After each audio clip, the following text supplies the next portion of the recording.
Okay, welcome back to part three of this discussion on how I raised capital to start my bakery and the lessons I learned in the process and how I was able to overcome the challenges also that came my way.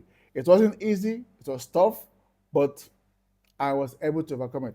Now, something I didn't say, I I wasn't I didn't stop my consulting services. It was also running alongside. So I go out there to offer consulting to this agency and to other clients of mine that I had, about 30 of them, right? So whichever one that needs my services, I'll go over there and offer and also seek for other clients to offer.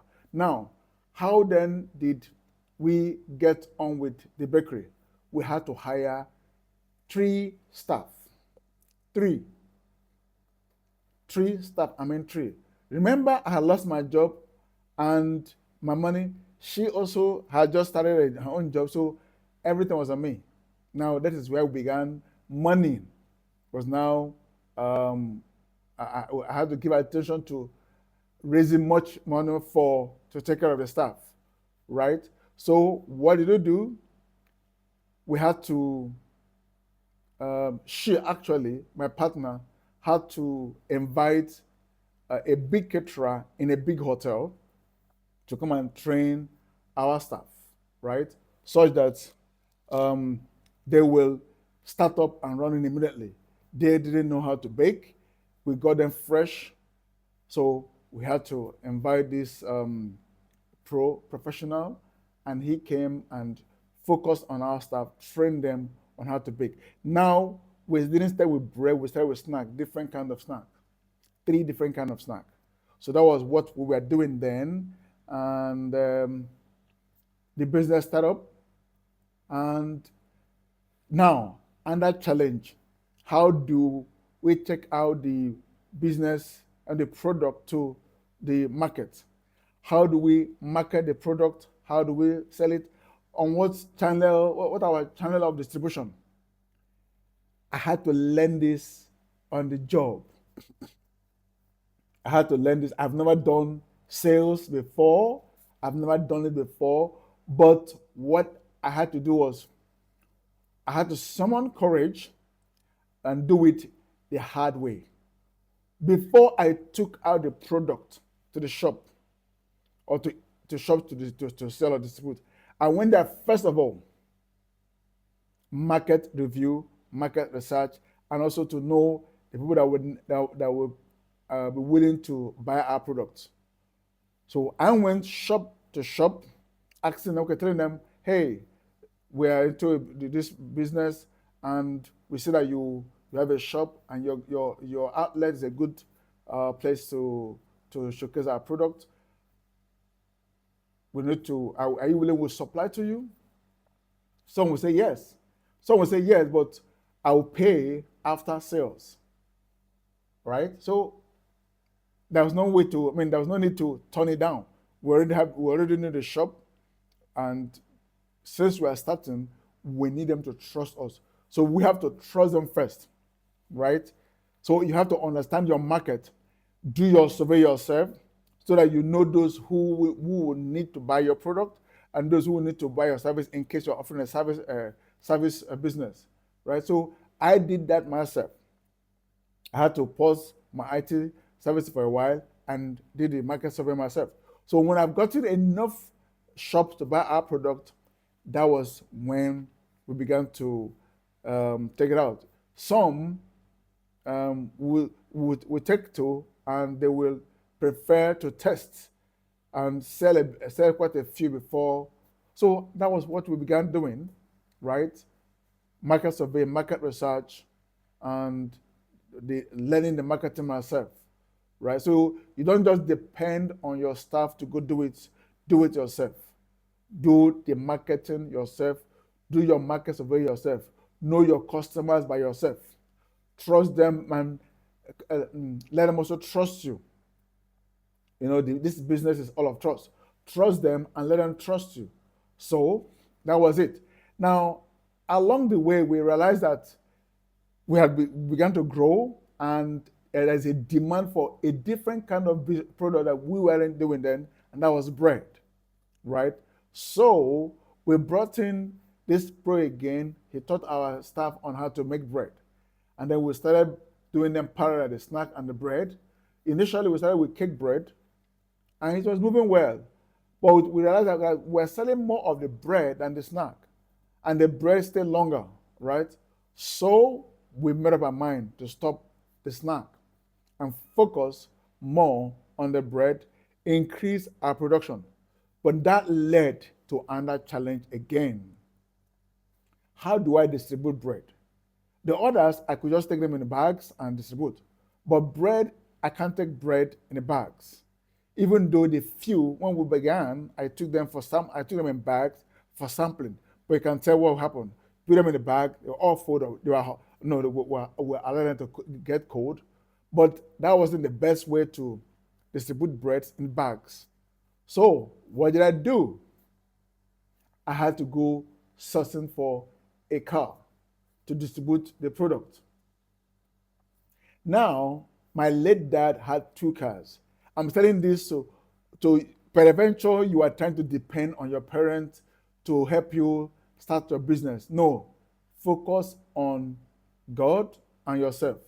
And peradventure, friends, I'm not saying your parents can't help you, but if they say no, let that not be a problem to you. Now let me tell you about mine. When I scaled up to making bread, I needed a vehicle to take my bread out. I went to my dad, and my dad discouraged me from even getting into the business. Why did I leave my master's and go into business? That was a big problem. Now, how about his car? He turned me down. He refused giving me his car. He said no, he's not in agreement with my kind of business, so he can't give me his car. I said okay. So I left him. Right? Remember, I did not consider the marketing of the bread before I went into it. I had already gone into it, began producing bread before it dawned on me that, hey, I will need a vehicle to market this product because they are big, right? So what did I do? Another friend again. See, I had good friends that had things I needed, right? But we've been friends for years. Now it is time to begin to showcase our relationship strength. So he had an old vehicle. Guess the vehicle? VW. VW, Betos, right? I'm sure you know Betos. Betos. So we negotiated. I paid him for the Betos. Got a mechanic. He worked on it excellently well. All part of the vehicle was iron, metal. But that was my first car, bought with my own money. Remember, this time I had lost my job. So I was only living by my freelance services and my consulting services by the wayside, right? The bakery whatever money it brought was reinvested into it. So I was taking nothing from the bakery. But I was investing more, right, into it. So I repaired this Volkswagen, removed the back seat, turned it to a flat bay, and I was able to distribute my bread. So did I sit down to say, okay, I'm going to follow this bakery, no vehicle to distribute my bread? No. I sat down and went through my list of friends who can help me in this aspect. He offered to sell the vehicle to me at a very cheap rate, and I paid him. I didn't ask him to give it to me for free, no, because it's his own, and I needed to be honored. I needed to get myself some honor, so that tomorrow I will not be said to be that look at you, are running a business on free assets. No, so I paid for it, so it became my property. Now, guess what? At a particular time, I drove this vehicle to where my dad was. And the same dad that discouraged me from going to it turned back and said, you are not a man. I took the challenge myself. So as a lesson, I was able to overcome my car challenge. Why? How? By leveraging on the same social capital I already have. Friends. Friends that had things that I would need. I didn't say, look at you, an old guy, you're driving vehicles. No, I needed that vehicle, right? And I bought it. I bought that vehicle. And that was how the business went from low production to high production. Now, another challenge again. A year, 2 years later, my friend that gave us the property came by, and the family now wanted to use the property, right? I was taken by surprise because I had not planned for a new, a new shop. So I didn't, it was a big challenge to me. How do we move? Does it mean we're going to close up the bakery or what? I said no. I told myself, no, I'm not going to close the bakery. So I went back, sat again, and thought about it. What do I need to do? Partnership with another baker, social capital. Partnership with another baker. So at this time, I couldn't do it alone anymore, and because the space will soon be taken away from me, and the resource to go rent another one wasn't there because I had invested the money into buying stuff. So, and they were not ready to wait until I gathered enough. And there was another bakery somewhere in location, but so when I discussed with them if we could partner, they were willing. But I never knew that was the end of my business. So it's important to know when to make some decisions that will not mar the business. If I had known, I probably would have, no, not I probably, I would have, even if it's a lease or to, not to lease actually, to cut my expense down and then pay for a space. Now, I partnered with another baker. Our product changed. It wasn't the product we were making before, because at this time we were making with hands, and it gave our customers the kind of taste the kind of taste they wanted, the tenderness. They preferred it like a cake.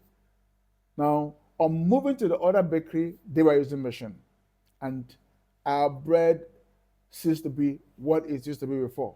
We began losing customers. Drastically.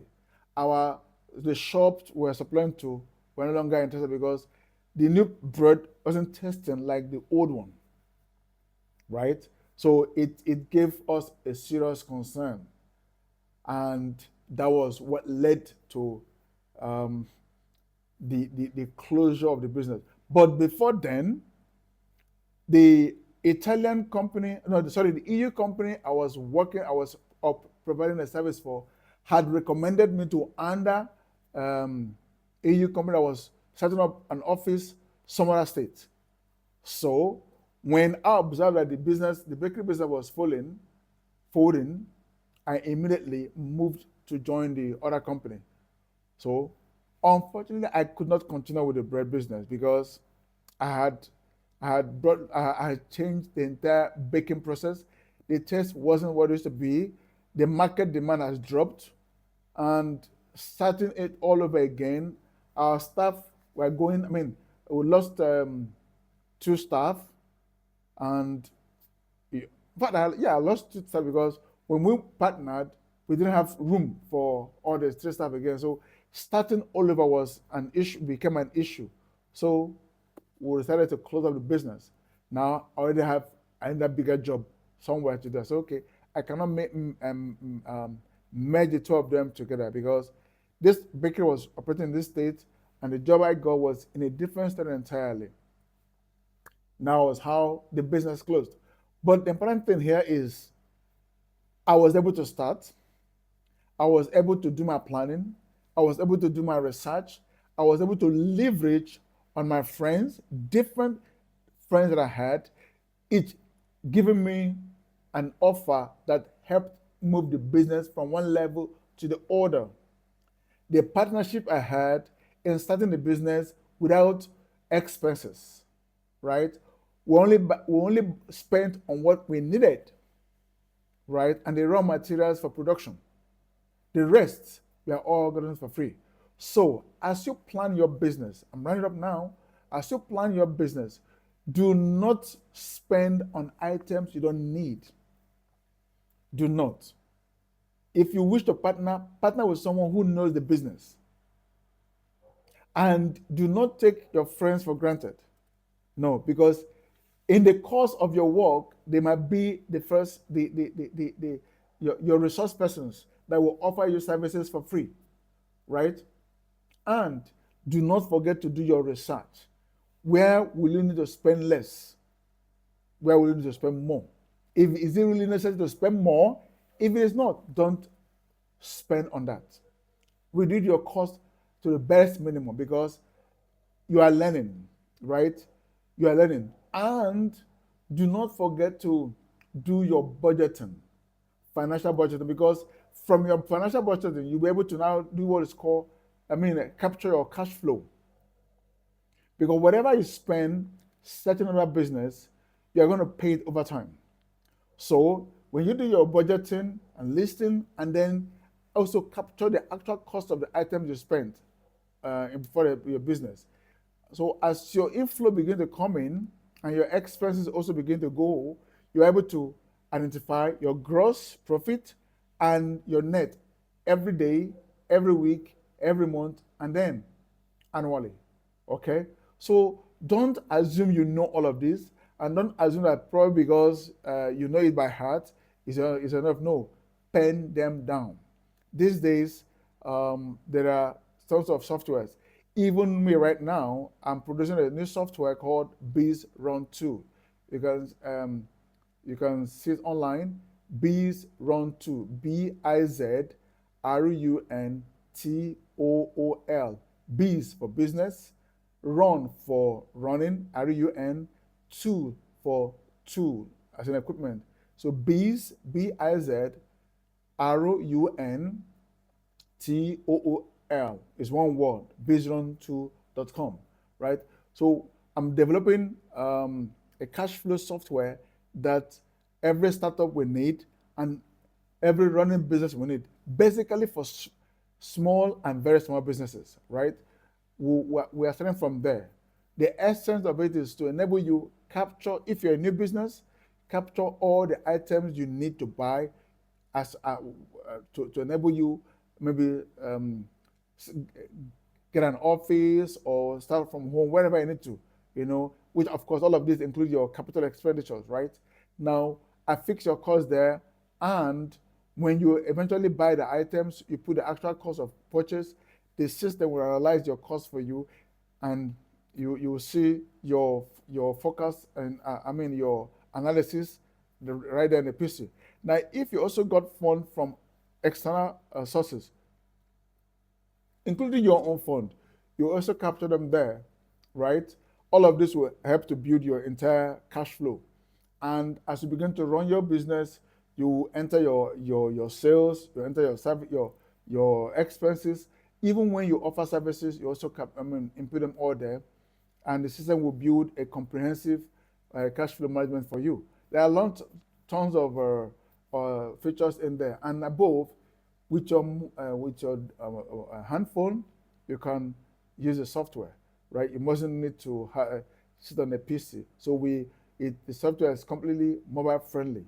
Okay, so I believe that with my experience, with my testimony to you, you'll be able to gather more facts from others, add to your business startup, and hit the road.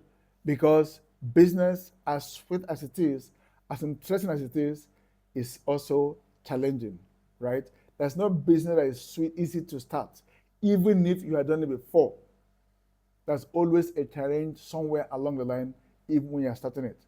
So, plan properly, research properly, do your visibility study enough, leverage on people you know that are into the business, ask questions, and the rest will be a testimony for you.